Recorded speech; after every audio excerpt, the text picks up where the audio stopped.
साफ सीधी बात है, चीन उसके नीचे टैंक भी था, किसको पता, हो सकता गत्ता ही हो। ठीक है, ये अब देखिए ये क्या बोल रहा है कि हम चाइना के साथ शेयर करते हैं, हम चाइना के साथ शेयर करते हैं, चाइना हमारे साथ शेयर करता है। चाइना ने तुम्हारे साथ ऑपरेशन सिंदूर का क्या शेयर करा ये तो बताओ। तुम्हारे सारे जो एयरपोर्ट हैं, एयर स्ट्रिप हैं, हैंगर है, सब तबाह हो गए, तुम्हारे शहरों पे बम गिर गए, तो चाइना ने शेयर क्या करा? ये कौन से शेयर की बात कर रहा है? ऑपरेशन सिंदूर के पहले हिस्से में जो प्रहार हुआ है पाकिस्तान पर, उससे ज्यादा बड़ा प्रहार होगा और ज्यादा भीतर तक घुसकर होगा। ये किसने कहा है भारत की तरफ से? ध्यान से देखिएगा। इसीलिए मैं कहता हूं प्रतिशोध जारी है।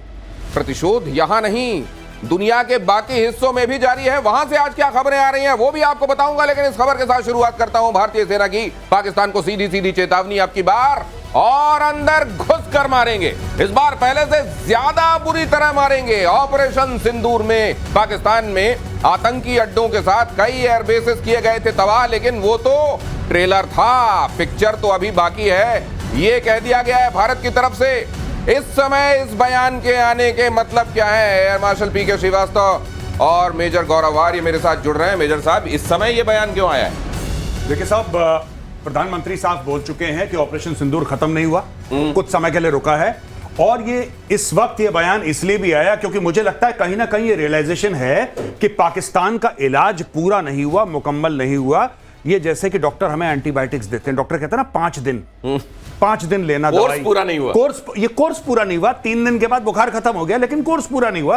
अब कोर्स पूरा होना बाकी है और कोर्स पूरा होगा। जो कह रहे हैं कि अंदर तक घुसकर मारेंगे, मुझे ऐसा लगता है कि भारत को एक चस्का लग गया, जैसे मुंह में खून लग जाता है ना, कि नए नए हथियार बनाओ और पाकिस्तान के ऊपर टेस्ट करो और दुनिया को बोलो कि ये देखो, ये मारा था, ये मरे, ये पिटे, ये खरीदो। मुझे लगता है पूरा इकोसिस्टम बनाया जा रहा है और अच्छी बात है, होना चाहिए। आप क्यों फायरिंग रेंज पे चला रहे हैं इसको? आप चलाइए पाकिस्तान के ऊपर, तभी सुधरेगा वो। फायरिंग रेंज में चलाने से बेहतर है सीधे सीधे चलाओ पाकिस्तान पर और सीधे मैसेज दो दुनिया को कि देखिए हथियार बनाने। लेकिन सर J-35A, ख्वाजा आसिफ कह रहे हैं J-35A तो मीडिया में है, मैं तो ले ही नहीं रहा हूं। अरे लीजिए, हम लोग ये जरूर गौरव के डर के मारे नहीं ले रहे हैं, क्योंकि हम लोगों ने बोल दिया ये J-35A भी चला जाएगा PL-15 की तरह। नहीं, इतनी खबरें आ रही थी कि चाइना देगा, चाइना डिस्काउंट में सेल लगा के 50% ऑफ में देगा। अब उनसे पूछा गया कि sir what about J-30? This is all in the media.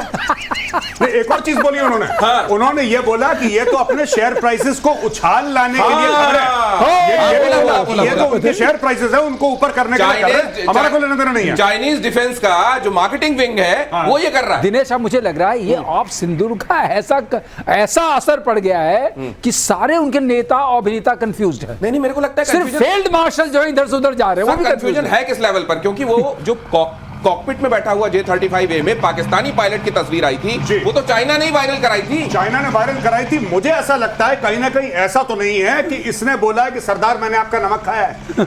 जब गया वहां पे तो फिर ट्रंप ने इसको बोला कि अच्छा बेटा, पैसे तुम हमसे ले रहे हो और हथियार तुम खरीद रहे हो चाइनीज। देखिए ना, साफ सीधी बात है कि ऐसा नहीं हो सकता कि मैं कुत्ता भी पालूं और भौंकूं भी, दोनों काम नहीं हो सकते।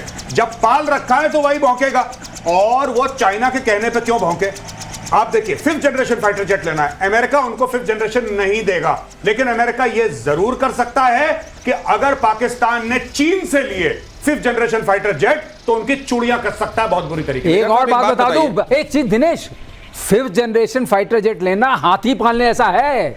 अपने को खाना नहीं मिल रहा, हाथी कैसे खिलाएंगे? अरे सर 50% डिस्काउंट में मिल रहा था, इससे ज्यादा क्या ऑफर करता? खाना तो खिलाना पड़ेगा। हाँ, ये तो है। आप फ्री में ले लो, आप फ्री में दे दो, पाकिस्तान फिर अफोर्ड नहीं कर पाएगा। उसकी $1000 पर आवर का उसकी फ्लाइंग की कॉस्ट है $40,000 पर आवर, $40,000 पर आवर, एक जहाज। My God. और दूसरा सुन लीजिए, एक फंस गया त्रिवेंद्रम में, निकल पा रहा है? नहीं निकल पा रहा है, वो तो इतने लोग मिलकर नहीं निकाल पा रहे हैं, तो पाकिस्तान के सर पड़ गया तो क्या करेंगे? उसकी चेन उतर गई। उसकी वाकई नहीं, लेकिन एक बात और मैं समझ नहीं पा रहा हूं, ये इसका पाकिस्तान का सुहाग है कौन? अमेरिका है कि चाइना है?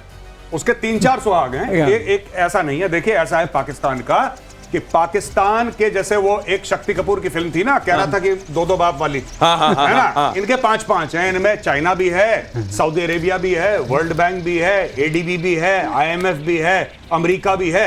ये अलग अलग लोगों से अलग अलग बाप बनाता है पाकिस्तान, कभी इस बाप से कभी इस बाप से, और हर एक बाप से पॉकेट मनी लेता है। यही दिख रहा है आपको। लेकिन अगर आप इनसे जाके पूछेंगे तो ये बोलेंगे होंगे तुम्हारे एक, हमारे तो 5-5 है। अगली खबर देखिए, ऑपरेशन सिंदूर से जुड़ी बड़ी खबर यह है कि पाकिस्तान ने कबूला भारत के खिलाफ जंग में उसे चीन की तरफ से मदद मिली थी।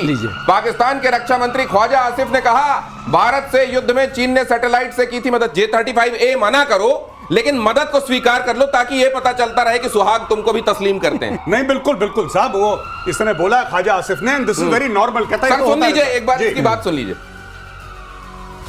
It's very normal if we are sharing any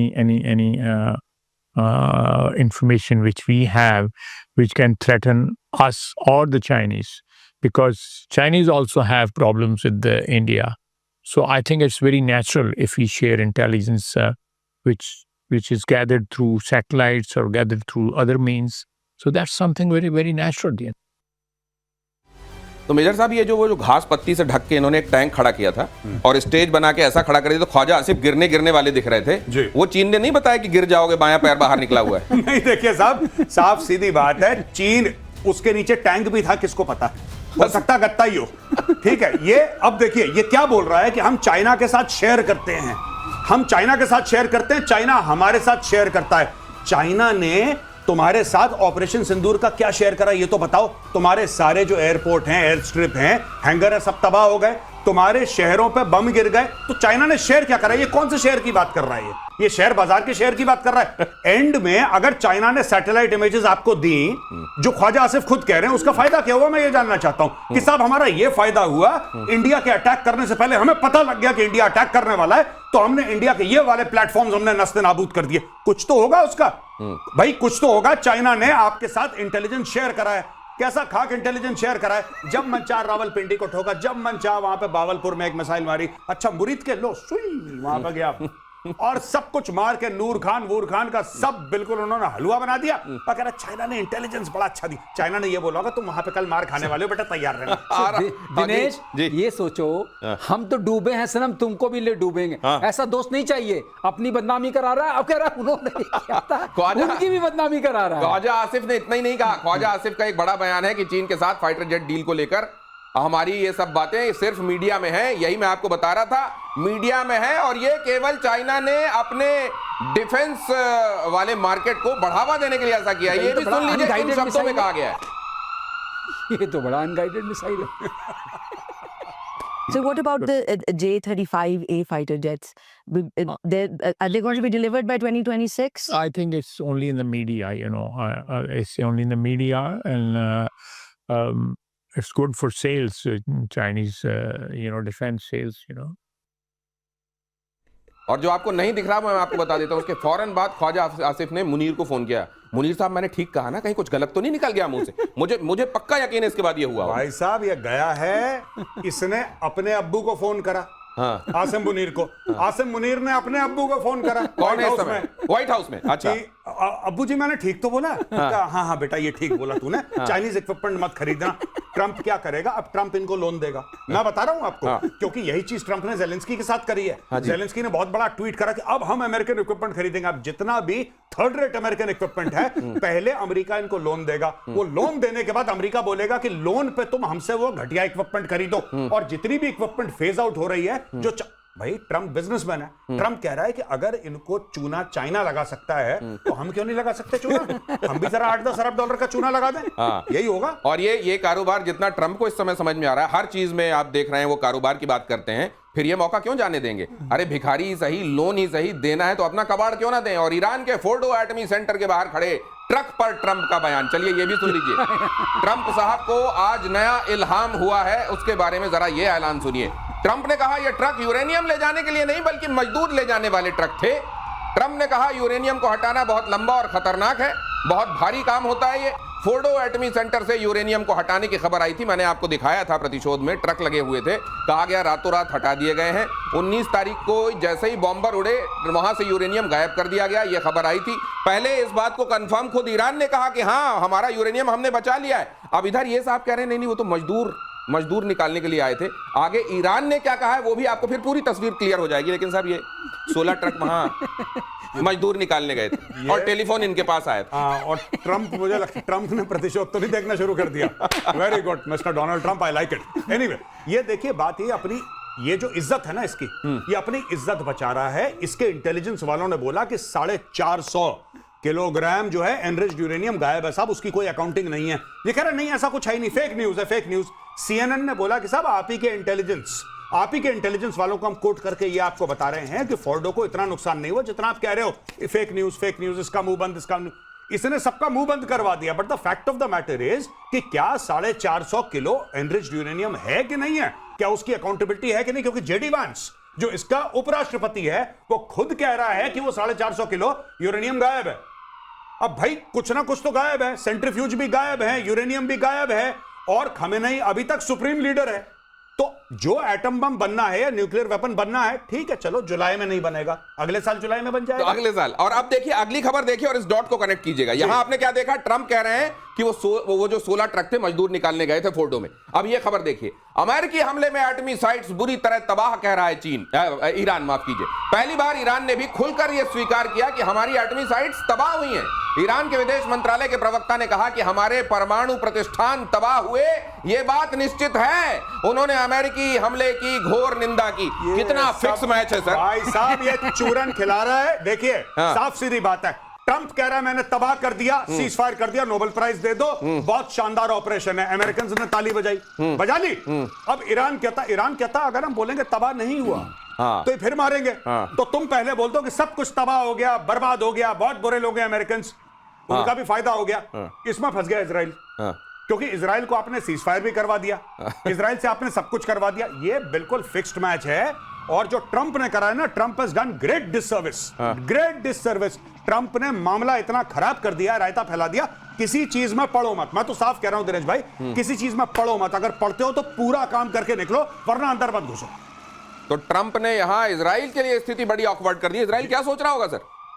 सोचना क्या है, आप देखिए दोनों तार जोड़िए। उसने कहा मजदूर आए थे, मजदूर जरूर गए होंगे। अगर अंदर से निकालना भी है सेंट्रीफ्यूजेस को, तो मजदूर चाहिए ना। बिल्कुल चाहिए, तो चाहिए। वो भी ठीक बोल रहा है, लेकिन सामान गायब हो गया, वो भी ठीक है। अच्छा, तो वो ये कह रहे हैं कि मजदूर गए थे, लेकिन वो ब्रैकेट में लिखा हुआ है कि सामान साथ में लेकर चले गए। बात रही, आपने दूसरी बात पूछी कि अब क्या करें। उधर बोल दिया कि इन्होंने कहा तबाह हो गया। ये मिक्स तो पूरा फैक्ट, ये मैच पूरा फिक्स लग रहा है, इसमें कोई शक नहीं है। क्योंकि अब ये कहा कि मुझे नोबेल प्राइज लेना है। क्या बात है सर, आपने क्या बात कही है, अंडरलाइन करने वाली बात है। भाई साहब मजदूर गए क्यों थे वहां? सिनेमा देखने गए थे? मजदूर किस लिए गए थे वहां? 16 ट्रकों में भरकर अगर मजदूर गए थे तो किस लिए गए थे? फिर उन्होंने क्या किया वहां? ये बात जो अभी पीके श्रीवास्तव सर, गजब की बात आपने अंडरलाइन की। अगली खबर दिखाता हूं, सभी B2 बॉम्बर वापस अमेरिकी बेस पर नहीं लौटे। भाई साहब ट्रंप कह रहे हैं सारे B2 बॉम्बर सुरक्षित लौट आए। ईरानी साइट्स पर अटैक करने 2 ग्रुप में गए थे बॉम्बर, दूसरे ग्रुप का बॉम्बर अब तक अपने बेस पर नहीं लौटा है। 5 दिन से होनोलुलु में फंसा हुआ है एक बॉम्बर। ये भी ट्रंप साहब नहीं बता रहे हैं। नहीं, ये कुछ नहीं बता रहे, वहां पे फंसा हुआ है। देखिए साफ सीधी बात है, इसको किस तरीके से ईरान अपने प्रोपेगेंडा के लिए इस्तेमाल करेगा ये देखने वाली बात है। ईरान कहीं कल परसों ये ना बोल दे कि एक B2 को हमने मार दिया। उन्होंने 3 F-35 के बारे में तो बोला ही था।